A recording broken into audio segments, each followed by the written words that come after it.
Hello everybody, welcome back to my channel. My name is Maureen O'Connor from Quilter 7 in Northbrook, Illinois, and I am the Opinionated Quilter. Today's episode number 184 is piecing efficiency. Like I said last week, speed is not my goal. I don't like sewing under pressure. This is just about efficiency. I don't like to waste time. I don't like to waste fabric. While these techniques will make your quilting, or piecing process a little faster, it's really all about better use of your time.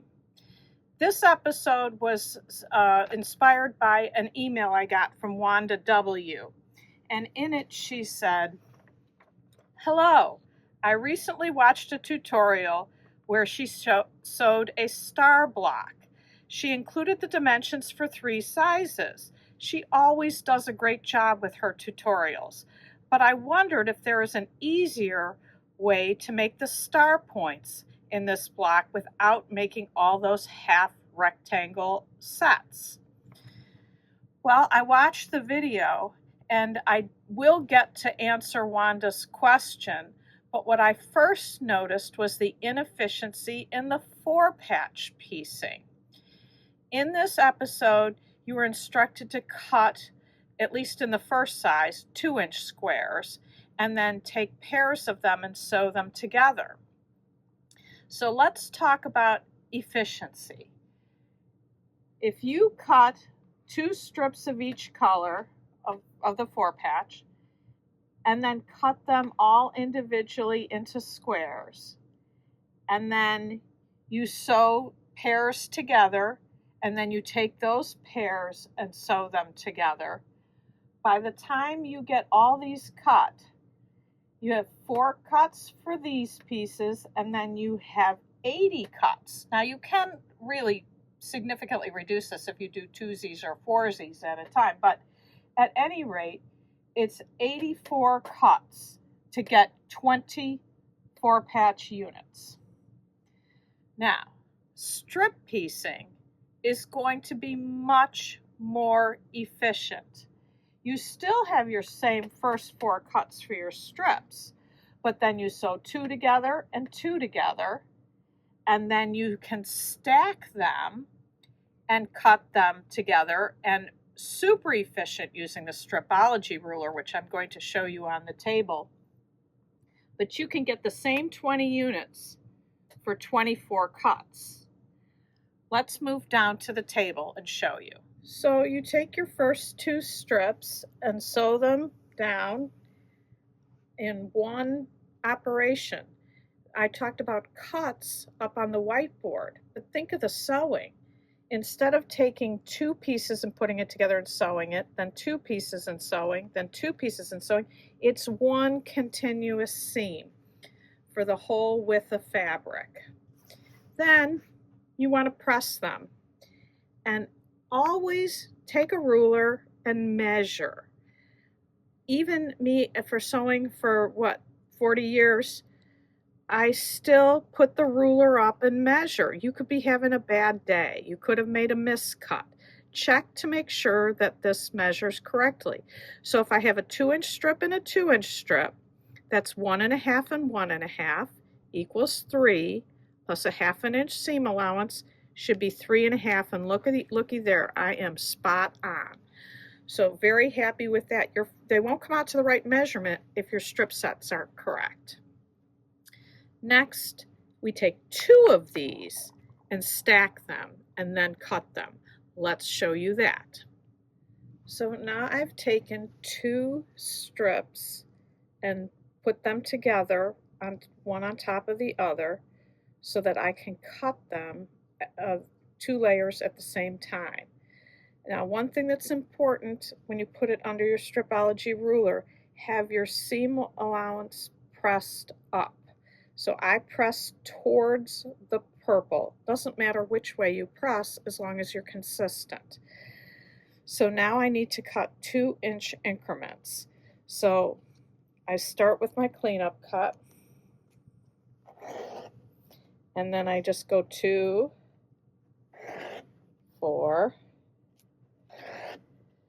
6,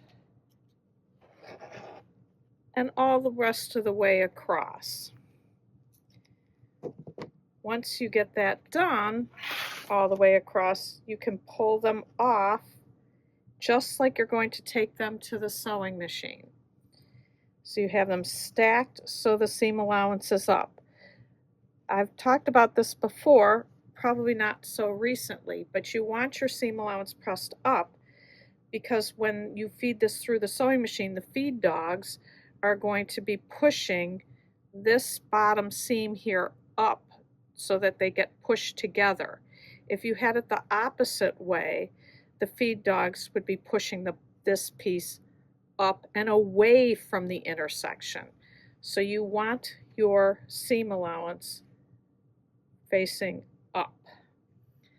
So then you take those pieces, like I just stacked them, over to the sewing machine and just go ahead and chain piece, feed them all the way through. So then you pull them out of the sewing machine, clip them apart. I use scissors. They now have little gadgets that you can use. Any way that works for you, cut them apart, and then you want to press them. And you can see with no pins or anything, absolutely perfect meat. The 4-patch unit is an excellent beginner block because it's really easy to get these perfect. Great way to build confidence for a beginner. So that's efficiency on the 4-patch. Now let's address the star points. Yes, the answer to Wanda is you do not have to make 2 half triangle rectangle units to make the star points. The units that she was making in the episode were finished 1.5 by 3. They were cut 2 by 3.5, and then she sewed 2 together. Well, imagine this without this here. It's a V block. 2 split rects, which is what Deb Tucker calls them. I think it's a little easier to say than half triangle rectangles.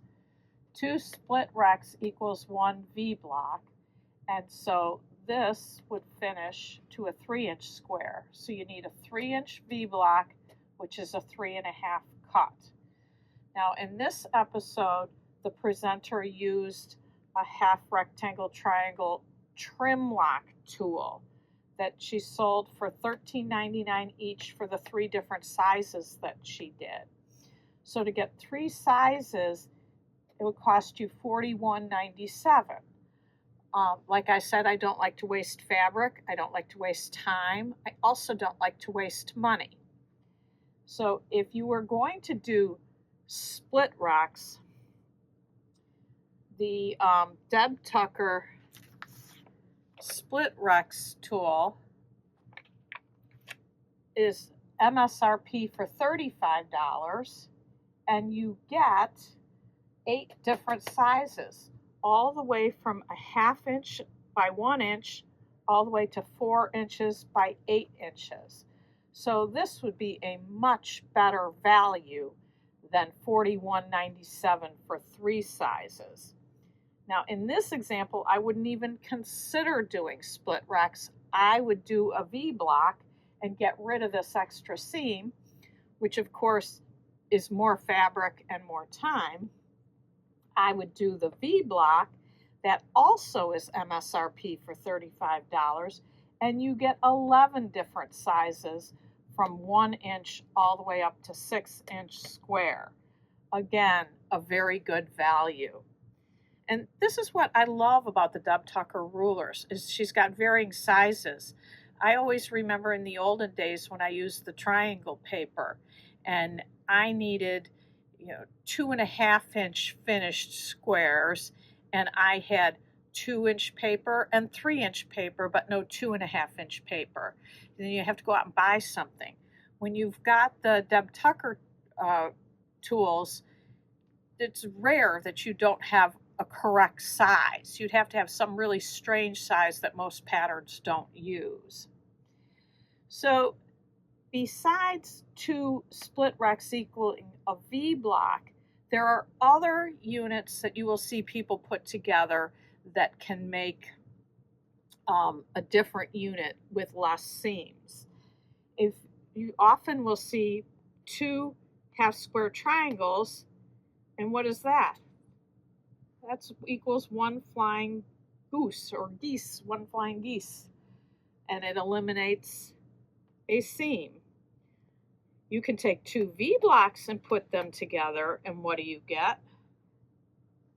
You get 1 diamond Rex unit, again, without a seam. Now, this last one, if you're doing scrappy, that's a different story. If these are all going to be different fabrics, then 4 half square triangles make sense. But if you're doing one fabric here, which I have seen patterns do that, 4 half square triangles can make 1 square and a square, or as Deb speak, it's 1 square squared, and much less piecing here than it would be for 4 half square triangles. But you always need to evaluate what fabric you're using, and is one way better than another? It depends on what you're making. So you do need to evaluate. But that's the episode. If you have any questions like Wanda had, please shoot me an email, quilters7inc@gmail.com, and I'd love to take a look at it for you. Now, let's get to the winner of the episode. The winner of the Riley Blake 10-inch squares is Lessa6399, LESA6399. Please send me your mailing address to quilters7inc@gmail.com so I can get that beautiful 10-inch square packet right out to you. I have a great giveaway this week. It just came in the store.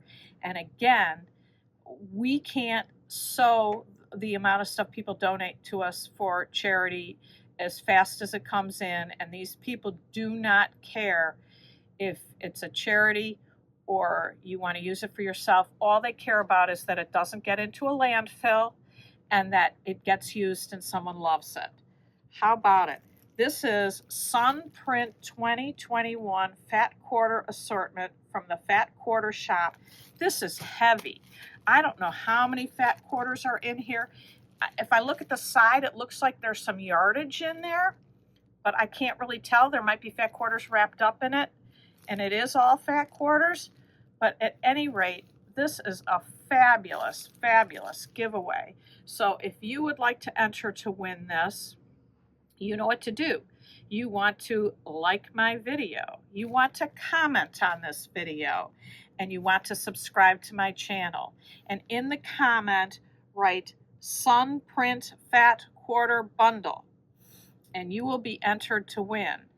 There will be no episode next week due to the Thanksgiving holiday.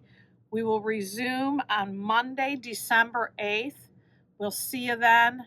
Have a happy, happy Thanksgiving. And until next time, happy sewing.